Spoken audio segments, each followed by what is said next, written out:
பாரத பிரதமர் தமிழகம் வருகை. பாஜகவின் பொதுக்கூட்டம் ஒன்றில் கலந்து கொள்வதற்காக பாரத பிரதமர் நரேந்திர மோடி வருகின்ற 23ஆம் தேதி தமிழகம் வருகை தருகிறார்.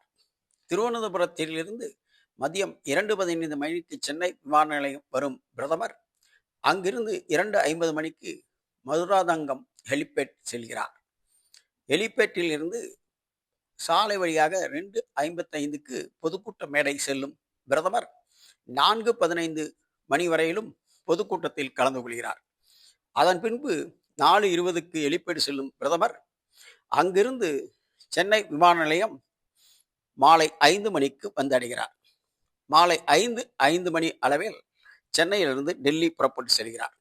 இதனால் தமிழகம் வரும் பிரதமர் பாஜக மற்றும் கூட்டணி கட்சி தலைவர்களுடன் சேர்ந்து பொதுக்கூட்ட மேடையில் பேசுகிறார். மற்றும் இந்த நிகழ்ச்சியில் என்டிஏ கூட்டணியை சேர்ந்த அனைத்து தமிழக கட்சி தலைவர்களும் கலந்து கொள்வார்கள் என தெரிய வருகிறது. எனவே பிரதமரின் வருகை தேர்தல் பிரச்சார கூட்ட வருகையாக இந்த முறை பாஜகவுக்கு அமைகிறது.